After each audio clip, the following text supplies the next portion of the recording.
नमस्कार. आशाच रेसिपीमध्ये तुम्हा सर्वांचं स्वागत आहे. आज आपण आषाढ स्पेशल गव्हाच्या पिठाच्या कापण्या कशा करायच्या गूळ घालून त्याचा व्हिडिओ बघणार आहे. त्याच्यासाठी मी हा 1 वाटी गूळ घेतलाय, किसून चिरून घेतलाय. हा आपण एका पातेल्यात विरघळवायला ठेवायचा आहे. गूळ बुडेल एवढं पाणी घालायचं आपल्याला, जास्त नाही घालायचं.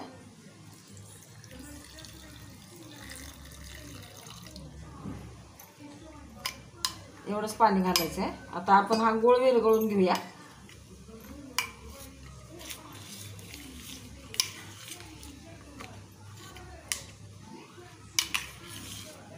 आषाढ महिन्यात बेंद्राला हा आषाढ तळणी म्हणतात, त्याच्यासाठी कापण्या करतात.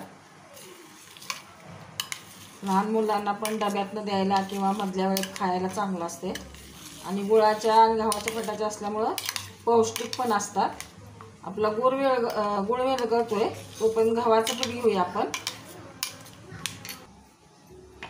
त्याच वाटीनं मी 2 वाट्या गव्हाचं पीठ घेतले आणि ह्या चमच्यानं 2 चमचे डाळीचं पीठ घेतलेलं आहे. हे आता आपण मिक्स करायचं. आणि गूळ विरघळला आहे पूर्ण. मी गरम वगैरे केलेलं नाही, हातानंच विरघळून घेतला आहे. हे आता आपल्याला गाळून घालायचं आहे त्याच्यात. ह्याच्यात आता आपण थोडंसं चवीनुसार मीठ घालूया.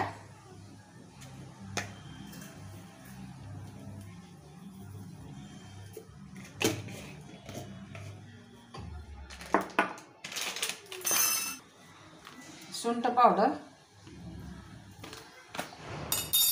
जायफळ खिसायचं,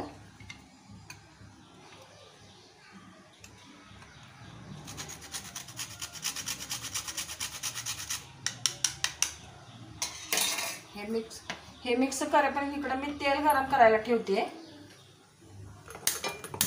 गरम तेल करून घालायचं आपल्याला याच्यात. तेल गरम झालंय, फार पण कडकडीत नाही करायचं.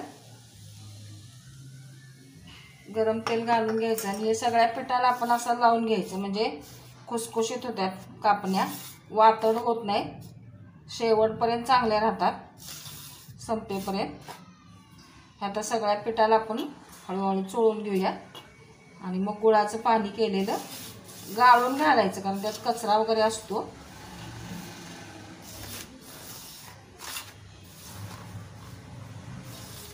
सगळीकडे असं लावून घ्यायचं.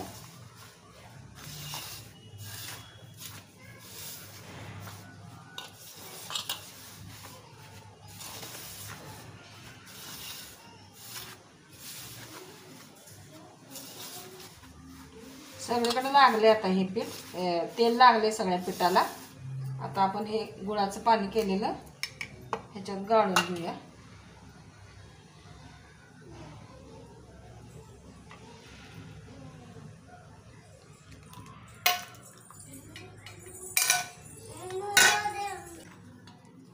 असं आता गोळा करून घ्यायचा.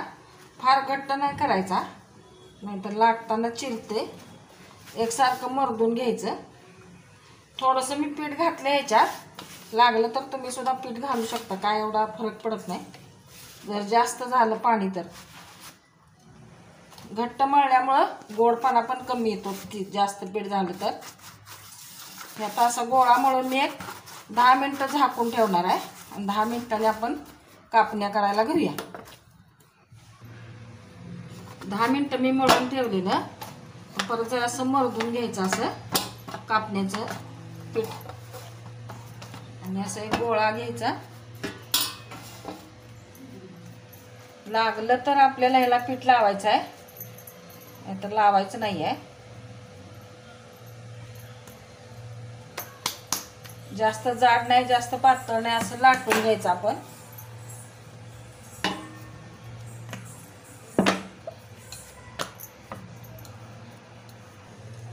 ह्याच्यावर आता आपल्याला खसखस टाकायचे. लाटतानाच टाकायचे, म्हणजे तेलात उतरणार नाही. तरी उतरते, पण जरा दाबून असं खसखस लावून दाबून घ्यायचं. दुसऱ्या बाजूला पण अशी लावूया. दाबून लाटून घ्यायचं. थोडंसं पीठ टाकलं तर चालेल कोरडं.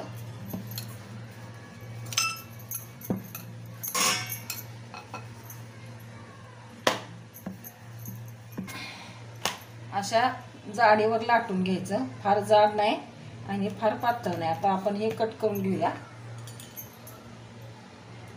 छोट्या छोट्या तुम्हाला किती आकाराच्या पाहिजेत तशा कापणीचा आकार देऊन घ्यायचा.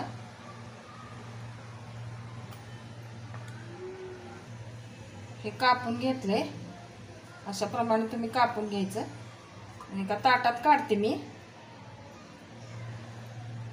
तेल गरम झालं की मंद गॅसवरच तळायचं आपल्याला, फार मोठा हाय हीटवर तळायचं नाही, नाहीतर मग करपतील.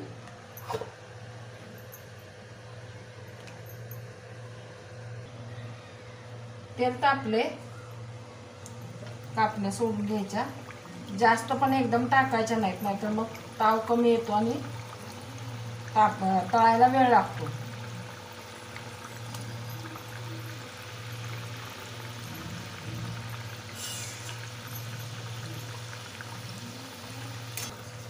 तळून झाल्यात कापण्या आपल्या. आता हे काढून घ्यायच्या. फार उलटा पालट करायची नाही, एकदा दोनदाच उलटायच्या आणि फार डार्क नाही कलर काढायचा. हा कलर बरोबर आहे, ह्याच कलरवर काढायचं, नाहीतर मग वातरल्यासारखं होते. काढून घ्यायचं टिश्यू पेपरवर. अशा पद्धतीने मी सगळ्या कापण्या तळून घेते. 1 वाटी गूळ आणि 2 वाट्या गव्हाच्या पिठात एवढ्या कापण्या झाल्यात आणि एकदम खुसखुशीत झाल्या, थंड झाल्यात. आता हे बघा, अजिबात वातड वगैरे झालेली नाही आहे, एकदम अशी खुसखुशीत झाल्या. अशा प्रमाणे तुम्ही गूळ घालून गव्हाच्या पिठाच्या कापण्या करून बघा. व्हिडिओ आवडला तर लाईक करा, शेअर करा, सबस्क्राईब करा, बेल आयकॉन दाबायला विसरू नका. परत भेटूया अशाच एखाद्या छानशा व्हिडिओबरोबर. तोपर्यंत धन्यवाद.